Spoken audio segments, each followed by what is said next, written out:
what we all have, and one more explicit and more dominant than the other, is to understand who you are, what life is about, to understand reality in all the words.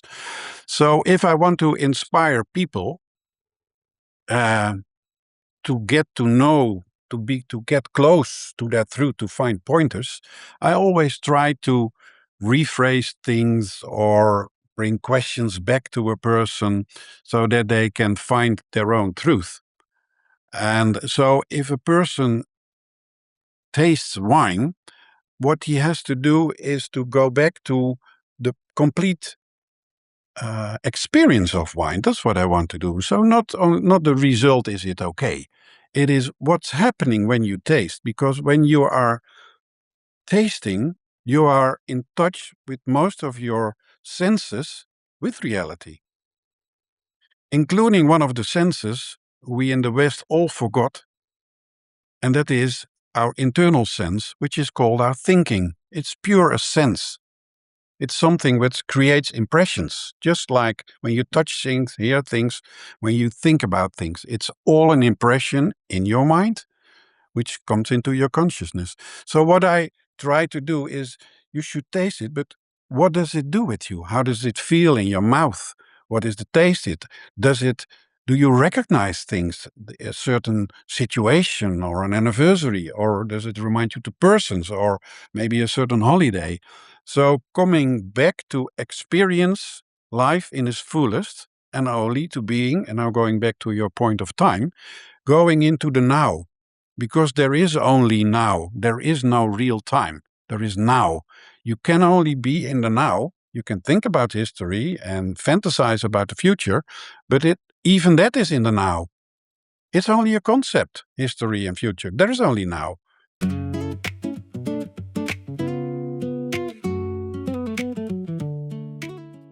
Welcome, everybody, back to the Barrels and Roots podcast. I'm your host, Sean Trace, and I have a very interesting guest with me today. Can you tell people who you are and what you do? Yes. Thank you, Sean. I'm Corné van Nijhuis. I'm what I call myself the world's first true venosopher. And probably we'll talk about it later also on what's venosophy. But I'm into wine and I'm into philosophy and combine those things. I love that. I love that because I think that throughout history, wine has been the drink of philosophers. You know, people would find one of my favorites is in vino veritas. You know, in wine, there is truth. And I absolutely love that. But I would love to ask you, why wine and why philosophy? How did you find this path? It is a blend of, I would almost say, it leads to the purpose and due to more or less two hobbies. I finished working life, my career, let's say 10, 12 years ago. And when I was a kid, I always said, maybe I want to go into philosophy if I don't have to work anymore, etc. So I started to do that after work, and I wrote about existence, so books about what's life about, articles about maybe death and life and the purpose of life, meaning, so all kinds of those things. And at the same time, I started. No, maybe another part.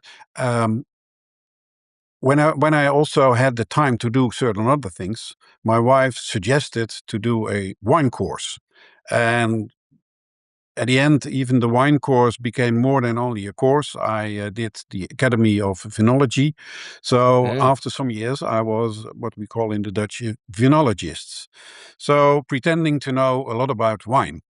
So wasn't it not a good idea to combine both things, philosophy and wine? And you refer to history, and most of the philosophers used wine to get some ideas. And of course, that can happen. But they did not really philosophize about wine as an object, or maybe in another way. And that's what I did. I tried to combine phenology and philosophy and made my own word. I coined the word venosophy, phenology and philosophy. And so not using wine to drink a lot and to philosophize, but to use wine as a lens, as a metaphor, to looking at reality and to explain about everything we see around us and what life is about. So that's a new combination.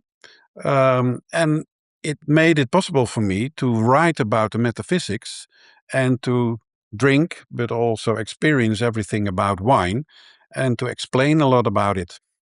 So that's how it happened. I I never love that. choose for it.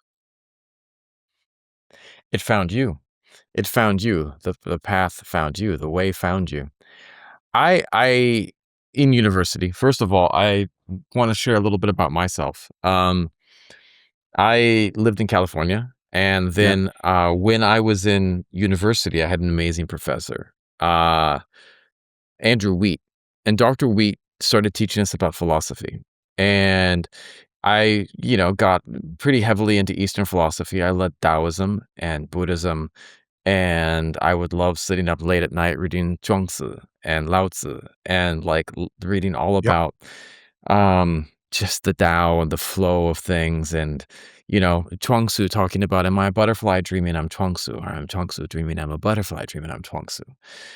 And all of this was even more beautiful because I went to school in the Napa Valley. So my university was right in the heart of the Napa Valley, and I'm studying about philosophy while sitting outside at night and having just some of the most beautiful nature around me and being able to experience some of the best wine that you can get in America, yep. And I remember in university, I was working a summer at a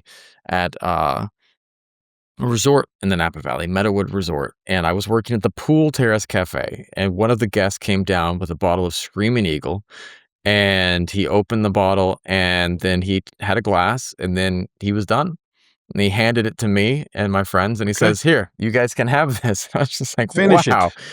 finish it." So we went out after work. We went out by this beautiful lake, and Lake Hodges. You go past Meadowood, back down this windy road, and you end up at this beautiful natural preserve. There's birds. There's Canada geese. It was just the sounds of nature, and you're surrounded by it. And we sat there as the sun was setting, and finished off this heavenly bottle of wine. Yep. And this was how and why I got into philosophy, and being surrounded by wine. And it left me, and I found that when I would have a glass, um, there was this ability to see deeper at times about the Hmm. things of life, ability to slow down and settle into life a little bit more, and to ask those questions without some of the same. When we're running through life, we run through life. I don't know if you can see behind me. I have all of my music behind me, and I love the older things. I've got Oh, yes, cassettes behind me. I've cassettes. got vinyl and cassettes and all types of things. And my daughter asked me why I have some of these things. I shoot film. I have a film camera that I use, a bunch of them. And because I like to be able to sink deeper when you're taking a photo now, and I pull out my phone, and I love the photos that my phone can take. They're beautiful. Yeah. It's an amazing tool. But today for work, my team, where's it at? Somewhere around here, I bought a disposable film camera, and we had 36 photos. And my workers all day, we played a game. So I gave one person the phone, and they took a bad photo of someone. And then that person had to go and take a bad photo of someone else. And just we were Hmm. surprising each other. And it was like, Yeah. but what was beautiful is that there were only 36 photos. And so people were being really intentional, really Hmm. careful. And so it was this, here's Gen Z that's running around more, more, more, more. And they were slowing down, and they were laughing at every moment that was there.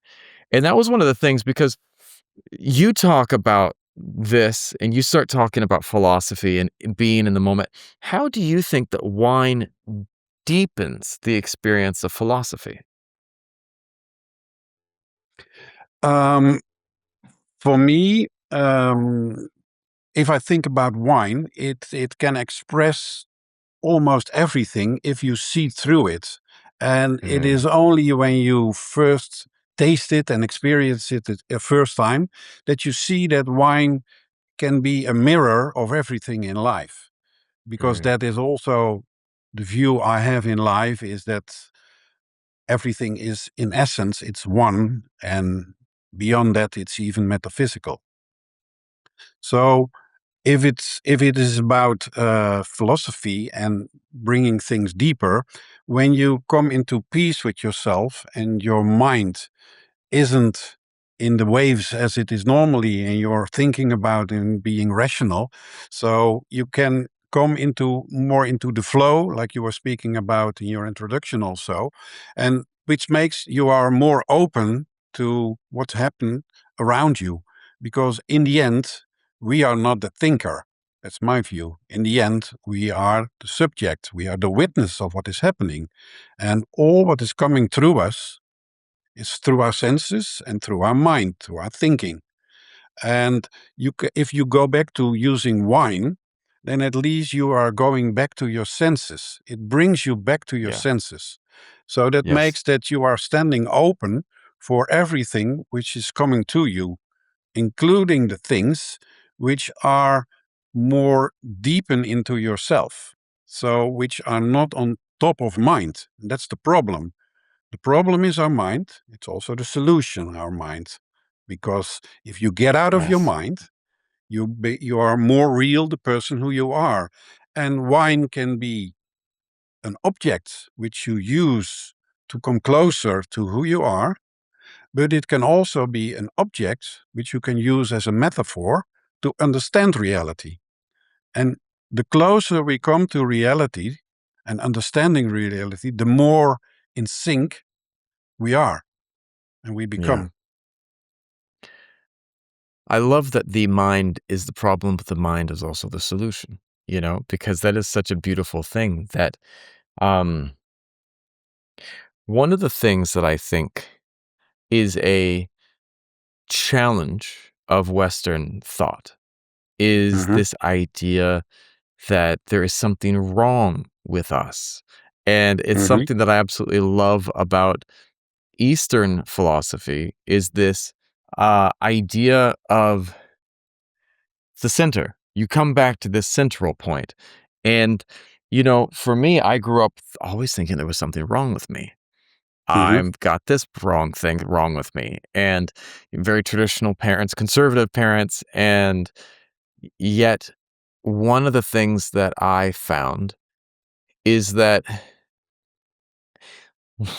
I had a great philosophy teacher, and I was training my dog outside of our classroom. And I was like, "Come here, sit down, do this." And my dog was jumping up on people and excited to see someone. And I was like, "No, we got to sit. We got to do this." And my teacher looked at me and he says, "Can you allow your dog to be a dog?" And I said, Mm-hmm. "What do you mean by that?" He said, "There's nothing wrong with your dog." And I said, "But I have to train it to be," he says, Mm-hmm. "Your dog is happy to see someone. Allow it to be happy." And I was Yeah. like, "Are you talking about my dog right now? Or are you talking about me?" And he said, "What do you think?" I said, "I think that you're talking about my mind and that you're trying to get me to see that there's nothing wrong with me." And he's like, he winked at me and then he walked off. And I was like, and one of the things that when I have a glass of wine, I sit there and I go, I'm okay. And not like I'm existentially okay, Mm-hmm. but I'm okay. Like who Yeah. I am, where I'm at in life is okay. It's at this beautiful point in time that I get to experience this nature of reality, And I Yeah. think that's one of the ways that wine teaches me. But I want to ask you for your experience, like you say wine can teach us about life and even human perception. What's one simple lesson wine taught you about people? Oh, there are lots of, because as wine is a metaphor, it can explain more or less everything if you want to see it. But Yeah. for example, if I look at wine, a wine can have complexity, a wine can have elegance, a wine can have everything. But what it teaches me is that in the end, the wine is what you remind of the wine is more or less your aftertaste. That is what is still there. So that is not what's on the etiquette. It is not what was the price. It is not the color of the wine. It is the aftertaste. And isn't that the same with people? Is the real character of a person is not the first impression. It can be the same, but it's mostly not the same. It will be the aftertaste. Right. One of the things I remember reading in a book that was always fascinating to me is we're never experiencing the present moment. We're experiencing just a second ago, Mm-hmm. and like what is real. And like one of even the stars, looking at the stars. When I look at the stars, I'm like, Light years wow, away. light years away and ages ago. We're looking at history. We're looking Mm-hmm. at things that star could be completely gone by now. But because it's, Good. 1,000 light years away, it is still looking a certain way. And I think that that's so beautiful. But I think that wine is so beautiful because it is that experience of life. You go in, you see something, you look at it and you're scared. I started a company. I was afraid of starting my company. I was Mm-hmm. terrified. And then when I got inside, I tasted it. Tasted that company. And it was different than I thought. Just like so many times I've opened a bottle and I expected it to be something, and then it surprised me. And it also challenged me, And I think that so many wines, I've had wines that I poured a glass and I was like, wow, hmm, that is different than I expected. And many Yeah. times I'm just like, wow, there are some flavors in here that I am not ready for. But I sat with it and I eased into it. And then suddenly, had a second glass and I was just like, oh, well, hello. There's something else there. And I think Mm-hmm. that so many times, whether it be meeting a new person, marriage, I met my wife, we got married, and I married a person that I thought she was. But after now, how many years, 12 years later, Mm-hmm. I see this other person. And Right. like a good wine, we've aged, we've changed, but we also get to see the real person, the depth, but it takes that being willing to sit with something, letting it Mm-hmm. breathe, letting the person breathe, It's true. until we get to the point of truth, right? But at the same time, is there a moment? Does a moment exist? That's another question because you're triggering a few things with me. For example, you're speaking about the person and the person is changing. The first question of all is who is the person? Isn't that only Right. a construct in our mind? Mm-hmm. Does it even exist in reality? No, it's a construct. The ego, it's a construct. It changes every moment. Then, does time have an effect? The question is, does time exist? If we going back to Mm-hmm. Einstein, time and space are interchangeable, Mm-hmm. so they are not fundamental. So effectively, there's something below it. So if Mm-hmm. time doesn't exist, there isn't even a moment. There's only the eternity. If you're going back to your wife, Yeah. in my first book, I wrote an article about the cracking the myths about wine. One of the myths about wine is that wine should age, then it comes better. Let's say a better wine, a fine wine. But can wine age? What does that mean? Aging means that there's only a period of time in between. But time isn't the cause of the change. What's happening is the chemical process. That is the change, not time. Mm. Right. So it's irrelevant of time. It is the change in the bottle. So does wine get better with aging? Is your wife different with aging? No, because the wine There is a process. It isn't the product it was. It is a complete other product. There are new aromas in it. There is fruit is gone. The tannin structure is adjusted. Everything has changed in the wine. It is not the wine. It is something else. So if we accept that there is time and things change, transform, they get something else. And it's the same with our body and our mind, our ego, our construct of ourself. It changes in time. It is never the same. There isn't a moment where something is something because there is no time. Right. So your wife is still the same because who is your wife? Yeah. Your wife is, of course, within the body, and it is with the personality she has created, which is a Right. different one. She thinks she is than you think she is. But still, there is a construct which we call the person. Yeah. But who is she really? She is the witness of it because she also says it's my ego, it's my body. But who is the my, the me, the I? Right. It is the subject which we all teach about school. We have objects and subjects, but nobody talks about the subject. It is a metaphysical thing, the subject. So your wife is the subject, and you also are the witness of everything what happens, and our mind creates a construct which is called scene or whatever, Corné, but it doesn't really exist. So reality is rather difficult. Right.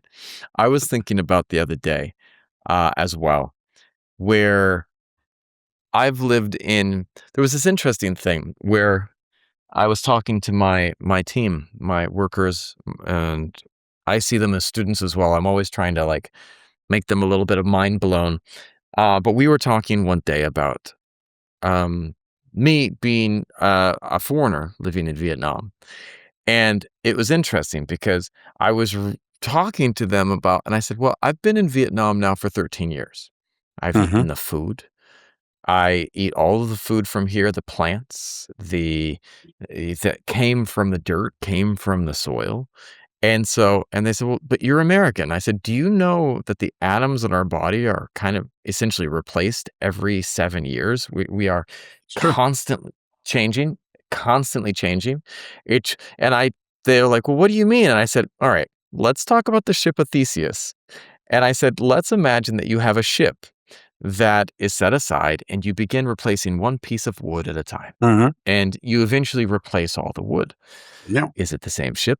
And they're like, well, of course it's the same ship. And I said, but it's all been replaced. And they're like, It's oh, true. and so sudden they were like, and I said, Yeah, so yeah. essentially, though I might look like this, the things that make me up, make up what I am, are all from the ground here. And so I am as Absolutely. much from here as you are. And they were like, what?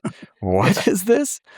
And it was interesting too, because it was a moment that we were sitting there and one of my workers had been editing a podcast for Barrels and Roots, and we were talking a Mm-hmm. little bit about philosophy. And that because it was this person was talking about terroir, about the wine taking the Yeah. flavor of that place. And it was interesting because was making them start to ask these existential questions. Like, if I had have grown up in a different place, would I be the same? Would I change? And I said, oh, I promise you'd be different. But, Absolutely. you would have the same roots, but the same beginning, but the thing that changed you and fed you would be different. And so that's where Yeah. it's fascinating. But I want to ask you this, because if someone has never tasted wine before, what Mm-hmm. would you want them to pay attention to when they were enjoying their first wine experience? Of course, it's interesting to ask if they like it, but Right. the question is that the purpose also of wine, and is it the purpose of why we are here and living? Hmm. And so for me, my personal purpose got clear 10, 15 years ago, I don't know.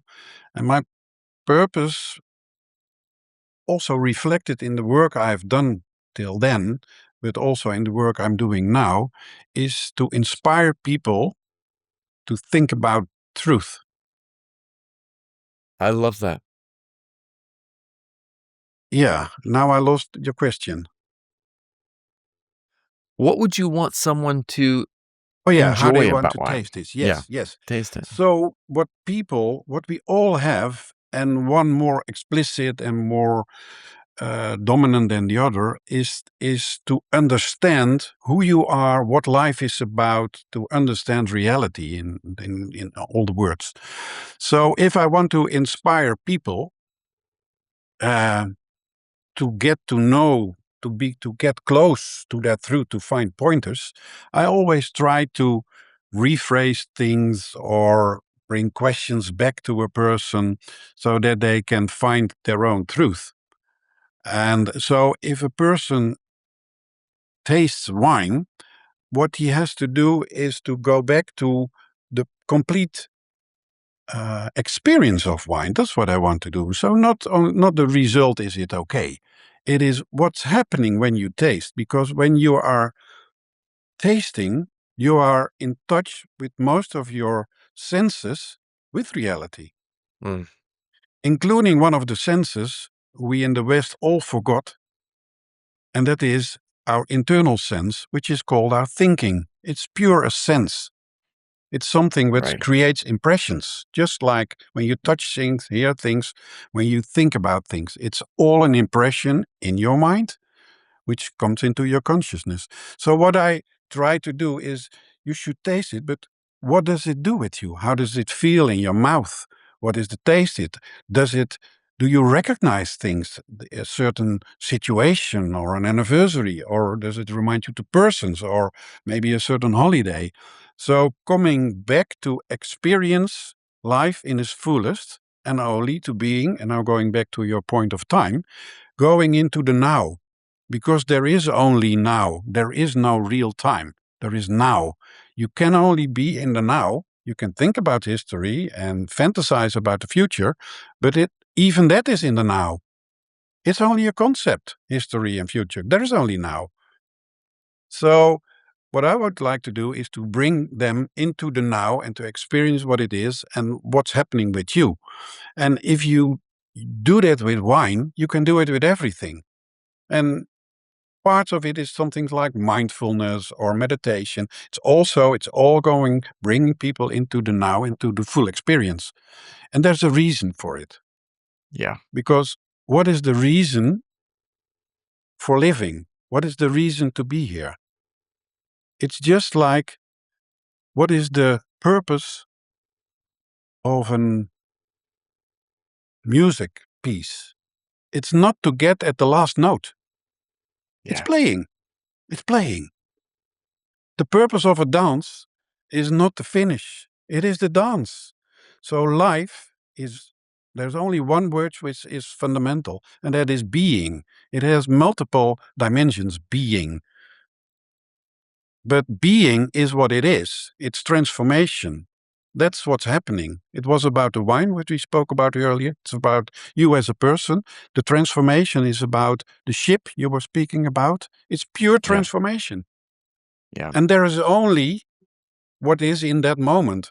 So bringing people back, so using wine in the act by doing this makes you maybe a venosopher, somebody who wants to understand the reality through wine and to be to know yourself, who you are and what you have to do here. Right. My daughter, uh, I started her on piano about 4 years ago. She's 10. Hmm. And it has been slow. It has been very slow. It was, a lot of Mary Had a Little Lamb. It was extremely painful, all those Hmm. years of Mary Had a Little Lamb. And I just sat there and said, is this worth it? Like, are we getting anywhere here?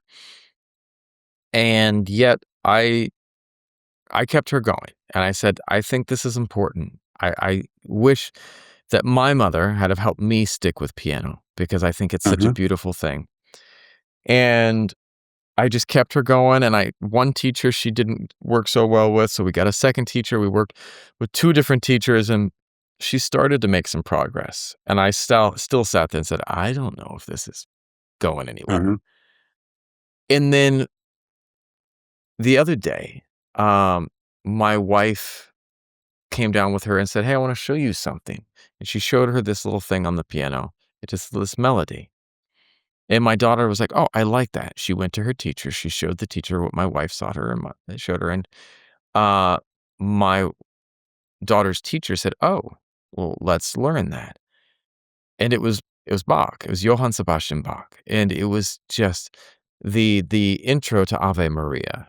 And Well, it was just, and I sat there one day and I walked in, and suddenly the sound of Bach was filling my room. And I was just like, that potential for true beauty. And Bach has always existed in the ethos, that music that it was able to become about through, yeah, of all time. That melody existed before Bach. Bach pulled it out of thin air. course. He pulled it in. It was always there. There was like that melody Yeah. before time. That melody existed. And here, just I was able to be present to that. And it was like, and this is one of the things I love about wine the most, is that you have to be present. You have to be able to slow down.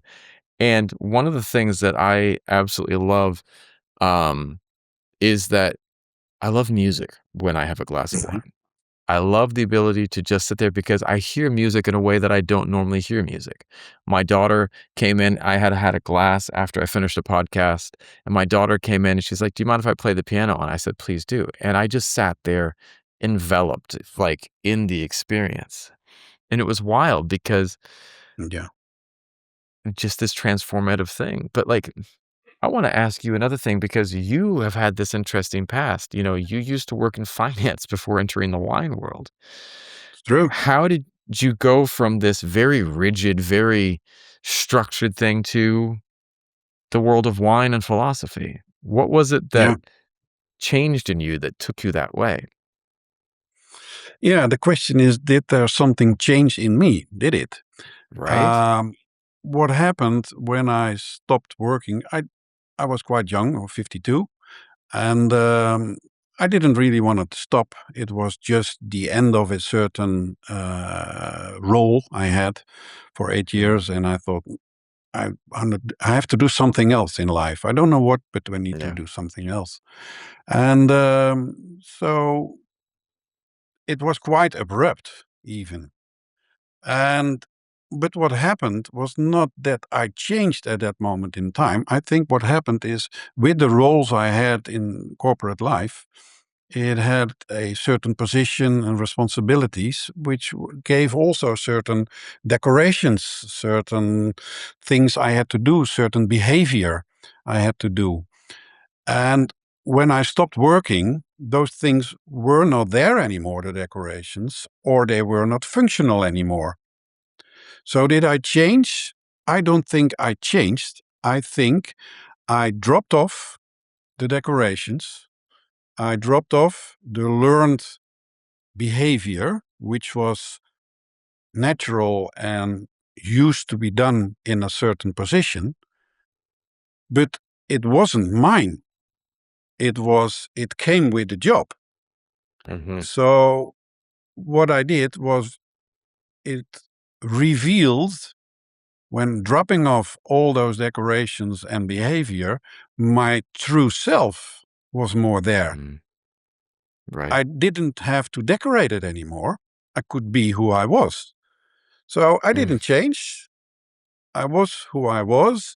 I only didn't use certain things which we use in our culture or corporate setting or whatever. I still feel more or less, in essence, the same person. Maybe even more free to do, Mm. because there are less people looking at you, and hopefully more pure. I love that. you're refining yourself down to, or you're refining your understanding of yourself, and you're peeling things away, you know? I love the idea of sometimes we grow up and we pick up things. We're carrying all these things with us. And that was another, coming back to Lao Tzu. He says, every day the the fool like adds a thing. Every day the master takes one away. And the idea of sometimes we fill up our cup, but sometimes we need an empty cup to be able to really experience it. Like and that was another thing. Like I'm all on Lao Tzu right now. He talks about what makes a valuable cup is not the walls of the cup; it's the emptiness inside. That's And true. if you have so much going on up here, if you're so full up here that you're not able to sit there and listen to your daughter playing Bach, you're not able to see the face of your spouse that's looking at Uh-huh. you, and just they're present. And I think that I love that you're talking about all this, because you talk a lot about slowing down and becoming more conscious while tasting wine. Not just Uh-huh. for the wine, but I feel like there's more to modern life that's going on there as well. Do you think that life Yep, is making people forget how to really experience things? absolutely. Because we don't have time anymore in the sense that we can experience time. Yeah. So we only have time. There's one reason why we have time, more or less, and that's culturally, and that is to process. So it is all about the act and not about the purpose. And we need to act, but it is the instrument to get somewhere. And if you are only focusing on the instrument, on the process, you do not experience what it's all about, what you're doing in the process or what the process leads to. So I think that in the way we have organized ourselves and what our cultural situation is becoming, is that there is no time available to experience anymore. There is only time available to process. So everybody has to do a lot of things. Children have to do a lot of things outside. They have to go maybe to the piano lesson or to the hockey or to the I don't know what. I did it myself too. And they need to graduate on schools, and so these are all processes. That is not life. Yeah. Life is going for your dream, eating Mm, the ice cream. right. That's the thing. It is not buying or working for the ice cream. It is tasting the ice cream, Yes. and we are only in process to get somewhere, but we never get there. We never Right. get there. And so you cannot experience what you're aiming for. We are on our way to the next thing. And by the way, wine can bring you, because that brings you back into the now. That's also a reason why wine is interesting, because I never drink wine, or almost never drink wine, because I'm thirsty. If you're thirsty, you drink something else. So Yeah. so drinking wine is also to experience the wine and the moment of the wine. And that is not because of the wine itself, it's because of the surrounding, what's happening. It's with the people, it's the celebration, it's whatever it is.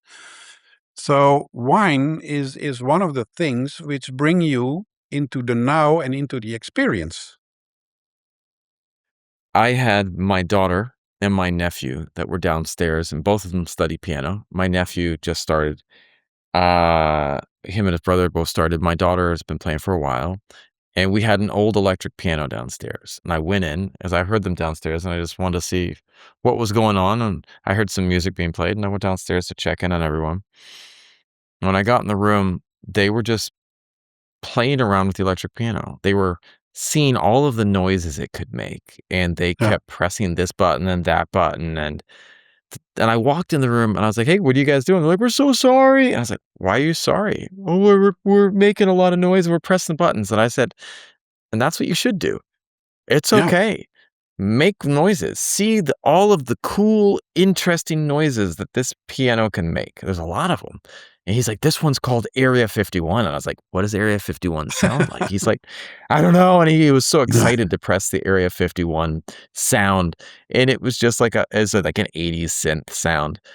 But they were really like ready to apologize for simply No. exploring, and experiencing things. And I think we are so raised that way that I think that, if we can get and teach more people to sit and be present, it's a good thing. And I want to ask you this because a lot of people think wine is only for the rich or fancy people. Do you think there's a way that everyone can start to learn to experience wine and we can make it, Mhm. because I mean, I don't think the only people who need this update to like experience reality in a more present way is just the rich or fancy people. I think everyone could Yeah. benefit from this. How can we help make Yeah. everyone learn about wine and enjoy it together? Maybe to take away the cultural idea about it, because in the old days, every people had to drink it because it was also one of the beverage which you could drink even when it was warm, and uh, but nowadays, people make it bigger than it is because it's complex and it is only for the people who know about it. Um, we make it complex, and it is when you order a wine, it's also mostly it's quite expensive, also in the restaurant, etc. So it makes it quite exclusive, but inherently the wine itself isn't complex. It's just a beverage with a history or whatever, and you can make a point of it, but nobody knows the recipe of the Coca-Cola. It's even complex for most people, the same as wine. So it's not the product itself, but it is the cultural idea which comes with the wine, that it is only for a connoisseur or a specialist, and if you don't know it, you lack at least some knowledge or whatever, you shouldn't be there. But that is what we have made of it, besides the product itself. So I think it is a result of how we use it and how we look at it, but as such, it isn't. It's just a beverage. Right? It's just a beverage and it's just an experience. It's It, an if experience. you if you could sit down right now and share one bottle of wine with Yeah. anyone in history, who would it be and Okay. who would you want to and what would you want to ask them? And what wine would you drink? What wine would I drink? Now, the problem is with the person I would like to sit down. He didn't drink wine and he wouldn't drink wine. So it would be a Mm. wine for myself. So maybe the rest of your Screaming Eagle would be okay. Right. uh, but the person I would sit by, and maybe it's even better that we don't drink because we have a lot to say, would be Swami Vivekananda. Swami Vivekananda is an Eastern philosopher, thinker, who's deeply known and involved into the Vedanta, the old Vedic philosophy of life, uh, which is even the basic for a lot of the Eastern religions.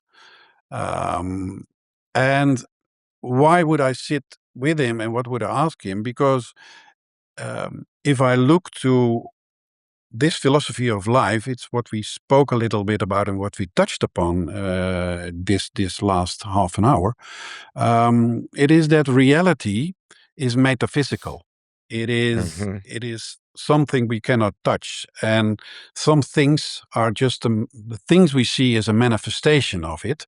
But the reality, the deeper underlying reality, is metaphysical, and that is an old idea also in the Vedic literature.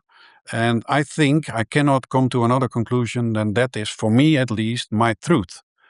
And he knows to explain it, and he can also tell you about what the consequences of such a philosophy of life is in everything you do, what the purpose of our life is, whatever happens, whatever we see. So it gives me a foundation to understand everything around me and to have a view on all the things I do. And even my books are based on it, because a lot of the ideas using wine, I try to transform wine into this kind of knowledge.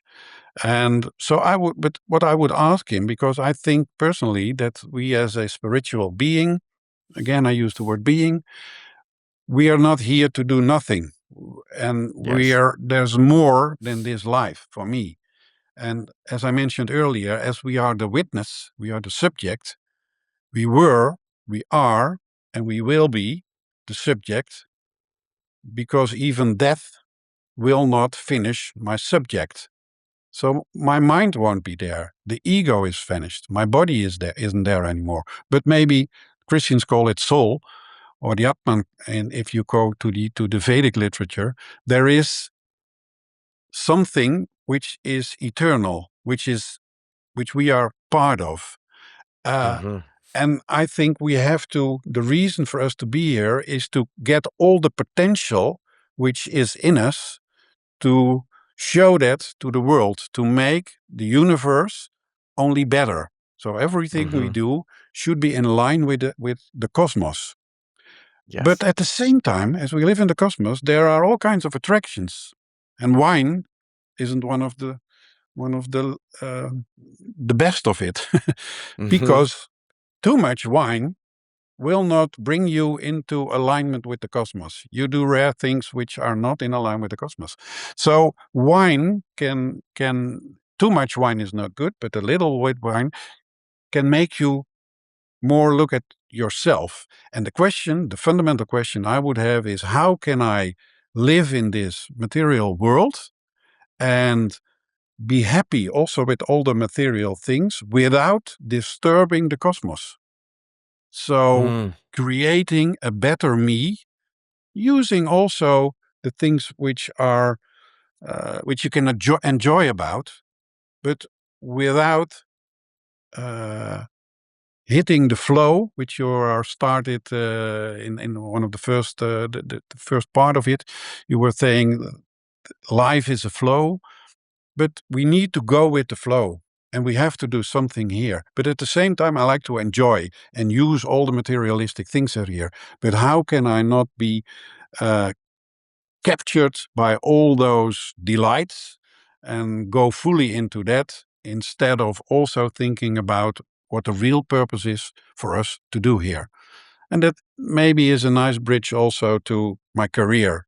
I've been in quite interesting positions with all kinds of wealthy opportunities, but at the same time you can stop and do other things which might be less material but bring you much more than the material things can do. And what I try to do also with the books I have and the platform of the philosophers I run is try to bring people into contact with ideas there are, philosophy of life there is, to bring as much as possible into this world what you can do, as long as it is in line with the cosmos and as long as it is in line with your own dharma, with what you have to do here. Yes. Yes. I love that because each of us came into this world with a certain path in front of us, Yep. and we get pulled off of that. I remember the day that I met my wife, I felt as if a cord was pulling me forward. Like there was a string that had been Yep. tied to me that was pulling me to where I was supposed to be. And I love Carl Jung, and I love all of the synchronicity that he Mhm. talks about. And I believe that there's this thread that under ties everything, and we just can't perceive it, but it's there. And one of the things in Harry Potter, there's a great scene. I don't know if you've watched the movies or read the books. Harry is given this liquid luck, and he takes this little liquid luck elixir, and everyone thinks it's going to give him the answer. But when he takes the liquid luck, he's like, I think that I need to go over there. I have this feeling that I should just go down this hill and just go to that room over there. He follows it, and there's this person standing there. That is this person. That is exactly the person he was supposed to speak with. And when he gets there and he's like, hey, and the person's like, oh, yeah, they have this conversation. And this person's like, you know what? Have you ever thought about this? Sometimes there is this flow to all things. And I think that one of the things that wine allows me to do is to slow down and to step into that flow. And, being a student of philosophy and studying Eastern philosophy, I would call that the Tao, the way, but you can call it many things. And one of the things that I found is that I have to be open, just like a bottle. You cannot enjoy wine unless that bottle begins to open. And I think that for us, one of the most important things that we can do is to open ourselves to life. It's true. And I know that when I pour a glass, it is going to be a moment where I open myself to this. Whatever this is, well, people have discussed that for a long time. I love simulation theory. I think we're in some giant video game, and we're all here to see what we can experience. But that's my perspective. And am I right? I have no idea, but it makes a lot of sense to me. At least you have a perspective, and that's another point. There are too many people without a leading perspective for themselves. And that's a pity, because I think that's your own responsibility to if you get life, it's not for free. So find your purpose. Yeah, right? It's a birth obligation. Yeah. If you were to enjoy a glass right now with me, what would you pour for yourself? I think for the Nuit, Burgundy Pinot Noir. I love that. Yeah, it's early. It can be a little, not too, it's warm here. We have 28 degrees, but still I'm inside. Yeah, it can be a little bit cooled. The Pinot Noir. Okay. Not too heavy. I love that. Not too heavy. Not just what exactly right. I love it. Well, I want to say thank you so much. Where can people go to learn more about you and what you do? Various ways, but on the internet it is venosopher.com. And if you Google my name, you will find me everywhere. And it's also on LinkedIn. I have a platform which is called The Venosophers. And it is about wine, but always with a metaphysical touch. So those are, I think, the two primary roads. And last but not least, I've written 3 books about philosophy, which also goes into questions like you asked about life, about existence, about does time exist, whatever. And they are available, all 3, on Amazon. If you use the word philosophy or my name, you will find it.